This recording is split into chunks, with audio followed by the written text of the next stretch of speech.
Imagine the scene. It is December 5th, 1945 at Naval Air Station Fort Lauderdale. The air is heavy, saturated with the sharp chemical scent of high-octane aviation fuel and the stinging salt spray of the Florida coast. You can hear the rhythmic roar of engines as 5 TBM Avenger torpedo bombers vibrate on the tarmac, ready to carve through the afternoon heat. This is training mission navigation problem number 1. The central figure of this technical unit is Lieutenant Charles Taylor, an instructor with over 2,500 flight hours. He is a veteran of the Pacific Theater, leading 14 young men into what should be a routine triangle patrol. At exactly 1:10 p.m., the formation takes off, their silver wings gleaming against a perfectly clear blue sky. For the first 90 minutes, the mechanics of the flight are absolute perfection. The student pilots follow Taylor with a rigid military discipline, their eyes scanning the horizon for the bombing target. But at 3:40 p.m., the narrative suffers its first severe fracture. Static begins to tear through the radio as Taylor transmits a message that bypasses all standard protocol. Both my compasses are out. I am sure I'm in the Keys, but I don't know how far down. This is a critical forensic data point. Taylor was suffering from extreme spatial disorientation. He believed he was south of Florida, when in reality, he was hundreds of miles north, over the open Atlantic. The psychological pressure of leading 4 students while being technically blinded by a dual compass failure begins to sabotage the mission from within. The sky begins to darken as the Atlantic weather shifts, turning the once clear horizon into a wall of oppressive gray.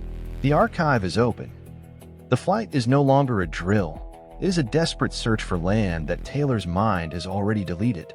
The sound of the radial engines becomes a hypnotic drone as the formation enters a zone where logic begins to fail. We are analyzing the anatomy of a navigational collapse. Technical density expansion. The TBM-3 Avenger used an AN/ARR-2 radio receiver and a Mark IV magnetic compass. The Wright R-2600-20 Cyclone engines were consuming approximately 150 gallons of fuel per hour. The atmospheric pressure was dropping at 0.05 inches of mercury per hour, a clinical indicator of the approaching storm front that acted as a natural sabotage to their visibility, hiding the coastline from the disoriented pilots. The formation is now suspended between a darkening sky and a rising sea. By 4 p.m., the biological stress on the crew reaches a peak. Inside the student cockpits, the instruments are telling a different story than their leader. Their compasses are working perfectly. They are combat-trained aviators. They can see the sun setting in the west, casting long orange shadows over the water. They know that to get home, they must turn left and fly toward that light. But the severe, calculated hierarchy of the Navy creates a lethal barrier. Military submissiveness keeps them tied to Taylor's failing lead. At 4:30 p.m., the radio picks up the muffled sound of a student pilot whispering to his wingman, "If we would just fly west, we would get home." This is the primary behavioral trace of a mutiny that never happened. Taylor, convinced they are in the Gulf of Mexico, orders a turn further north and east, deeper into the open ocean. The formation moves away from safety at 200 miles per hour, a calculated error driven by a severe misinterpretation of geography. The forensic reconstruction of the radio log shows Taylor's voice becoming increasingly strained and detached. He is fighting the environment and his own internal instruments. Every error in command leaves a trace, and in aviation, the trace is a voice drifting into a void. Ground stations at Miami and Gulfport try to triangulate their position through a wall of static, but the storm front acts as a natural sabotage. The planes are now low on fuel, entering a zone of localized turbulence. The pilots are staring at their fuel gauges, watching the needles drop toward the red line. The psychological pressure of command and control has become a death sentence. Technical density expansion. The radio triangulation attempted by the 7th Naval District used high-frequency direction finding, HF/DF, but the signal-to-noise ratio was compromised by the ignition systems of the Avengers. The fuel tanks, located in the wings and center section, held a total of 335 gallons. The rate of burn was now exceeding the safety threshold due to the increased drag of the turbulent air and the climb to 5,000 feet in a vain attempt to find a radio fix through the atmospheric interference. As the clock moves towards 6:20 p.m., the natural lighting is completely extinguished, replaced by a violent, storm-tossed darkness. The roar of the wind against the cockpits is deafening. Taylor's last recorded words are a grim, clinical pact. "All planes close up tight. We'll have to ditch unless landfall. When the first plane drops below 10 gallons, we all go down together. The 5 Avengers are now nothing more than ghosts against a black sea, their engines beginning to sputter as the last drops of fuel are consumed. Forensic experts conclude they ditched in heavy 5-foot swells with zero visibility. These aircraft were known as Iron Birds, heavy and durable, but they do not float. The brutal impact of a 9-ton machine hitting the water at 90 knots is not a landing. It is a collision. In those final 90 seconds, the internal cabin pressure would have equalized with the ocean, drawing the men down into the cold Atlantic. Simultaneously, on the mainland, the Navy launches a desperate rescue mission. A Martin Mariner flying boat, Bureau number 59, carrying 13 men and thousands of gallons of high-octane fuel, takes off into the night. It is essentially a flying gas tank. 20 minutes later, the Mariner disappears from every radar screen. A passing tanker reports a massive explosion in the sky, a plume of fire shooting 100 feet into the air. The forensic analysis is clinical: a fuel leak, a single spark, and a total atmospheric deletion of the crew. In one night, 6 aircraft and 27 men have vanished. The traces are not in a mystical triangle, but in the fire of a fuel leak and the cold weight of lead in deep water. Technical density expansion. The TBM-3 Avenger's stalling speed was 75 miles per hour with landing flaps extended. However, in a night ditching with no visible horizon, the impact likely occurred at much higher speeds.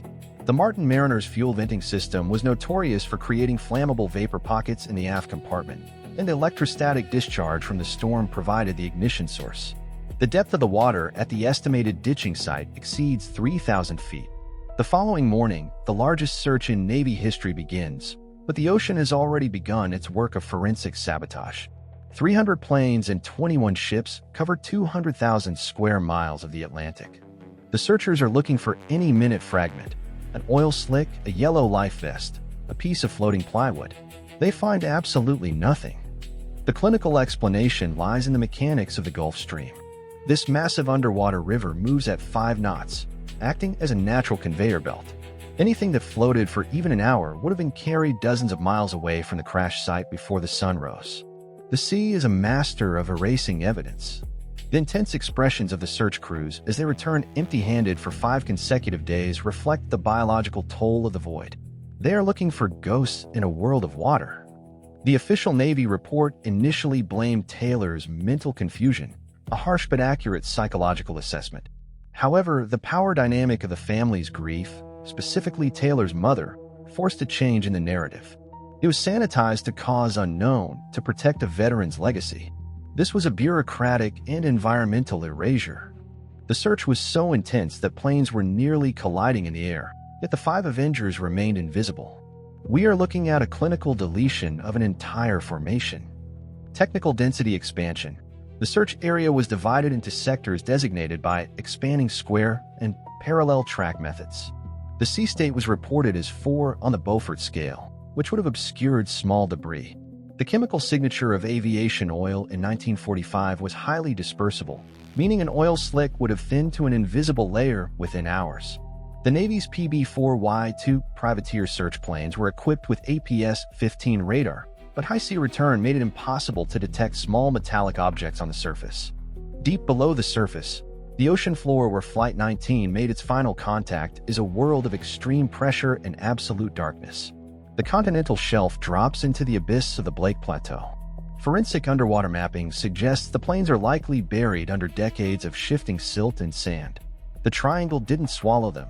A series of severe, calculated navigational mistakes did. The psychological profile of Charles Taylor shows a man who had gotten lost in the fog twice before in the Pacific, once requiring a rescue from the sea. This was a recurring behavioral pattern, a trace of a man prone to spatial disorientation. We do not use philosophy to explain their fate. We use the logs of their fuel, the direction of the wind, and the known flaws of their aircraft.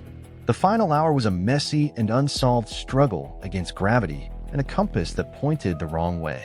By the time Taylor decided to fly west, he was already over the deep Atlantic, and west only led to more water. They were flying parallel to the coast, never reaching it. The biology of exhaustion would have set in, with the pilots struggling to keep their eyes open in the dark cockpits. The sound of the wind through the canopy would have been the only thing they heard before the engines quit. Technical density expansion. Bathymetry shows the continental slope dropping from 600 feet to over 6,000 feet within a few miles. The thermal layering of the water column in December would have created an acoustic shadow zone, preventing sonar detection. The aluminum alloy 24ST used in the Avenger's construction is subject to rapid intergranular corrosion in high salinity environments, meaning the airframes likely disintegrated into the sediment by the mid-1970s. In the decades since, dozens of discoveries have been made, wreckages found on the ocean floor that were thought to be the Lost Patrol. But at the moment of identification, the serial numbers never match. Each time, the trace leads to a different tragedy, highlighting the messy and unsolved nature of the Atlantic graveyard. The psychological impact on the Navy was so severe that it changed flight instruction forever. The Taylor incident is studied as a primary example of command over reliance. The technical data is now used to teach new pilots that the instrument is more truthful than the man. This is a forensic evolution of safety protocols. The biological facts are immutable. 27 lives lost to a 180-degree error in judgment. The Bermuda Triangle is a name we give to our fear of the vast, unpoliced sea. But the reality is found in the cockpit logs. If Taylor had listened to his students for even 5 minutes, they would have seen the lights of Miami. The power dynamic of the instructor became the cage that locked them in the sky. The final trace is the silence that follows a radio being turned off. It is the silence of a formation that followed its leader into the dark. Technical density expansion. Post-war investigations analyzed the dials and scales of the G2 directional gyro and the B16 magnetic compass. It was determined that a parallax error in reading the instruments could have contributed to the drift.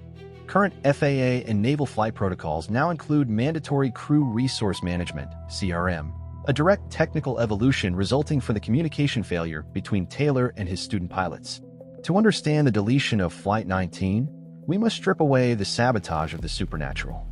For decades, the media has claimed that the planes entered a time warp or were taken by aliens. These are distractions from the clinical truth. The forensic reconstruction of the weather shows that while it was clear at takeoff, a massive storm front was moving in from the north. This is a cold, meteorological fact. The strange light reported by some was likely pilot's glare, the reflection of the setting sun on turbulent clouds. The biological reaction is a loss of horizontal reference. This explains Taylor's claim that the ocean looks wrong. The planes did not fly into another dimension. They flew into a weather system they were not equipped to handle without functioning compasses. The technical data confirms that the TBM Avenger had a very high stall speed, making a night ditching nearly 100% fatal. Even the rescue planes were struggling with radio interference caused by the storm's electromagnetic activity. This wasn't a portal. It was a trap made of wind, water, and pride. The researchers who still analyze the static-filled audio tapes today are searching for a ghost that doesn't exist. Technical density expansion. The electromagnetic interference was measured at 500 microvolts per meter during the storm's peak, drowning out the 50-watt output of the radio. The pilot's glare phenomenon is technically classified as autokinesis, where the eye's internal processing of light creates the illusion of movement in stationary objects, leading to fatal banking maneuvers.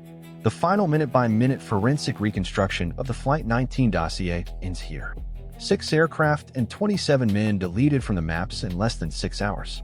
The trace left by these men is not found in portals, but a complete overhaul of naval aviation training. Because of this tragedy, pilots are now trained to trust their instruments over their instincts with a severe discipline. The biological facts are immutable. 27 lives lost to a judgment error. The Bermuda Triangle is a name for our fear of the unknown. Your mind is the final piece of this dossier. Join our community of investigators by clicking the subscribe button. Help us track the traces that the deep ocean hides.